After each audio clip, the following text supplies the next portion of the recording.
Ça suffit de présenter les étrangers comme des délinquants. Car les étrangers sont des êtres humains et ce sont le plus souvent des travailleuses et des travailleurs. Femmes de ménage, agents de sécurité, éboueurs, ouvriers, cuisiniers, plongeurs, livreurs. Dans tous ces métiers pénibles et mal payés, les immigrés sont surreprésentés. Et que dire des médecins et infirmières qui soignent nos malades et prennent soin de nos anciens. Ces travailleurs, monsieur Retailleau, vous leur pourrissez la vie. Vous le faites en empêchant l'accès au titre de séjour. On les attend des mois, des années, et quand ils arrivent, ils sont déjà périmés. Vous le faites par vos mots, en disant que l'immigration n'est pas une chance pour la France. Quelle honte de dire cela, quand 20 millions de nos compatriotes ont un aïeul étranger. J'en suis.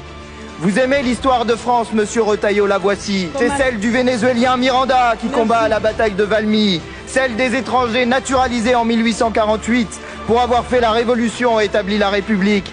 Celle des 600 000 soldats coloniaux enrôlés de force et des 500 000 travailleurs qui font tourner nos usines en 14-18. Celle des Allemands, Italiens, Espagnols, Polonais ou Arméniens comme les Manoukians qui rejoignent la résistance en 1940. Celle des Algériens, Marocains, Tunisiens, Sénégalais qui débarquent en Provence pour libérer la France en 1944. Beaucoup sont les enfants de cette grande histoire des combattants de la liberté et des bâtisseurs d'après-guerre venus du monde entier. Alors, monsieur Retailleau, en disant que l'immigration n'est pas une chance pour la France, c'est vous qui salissez son histoire.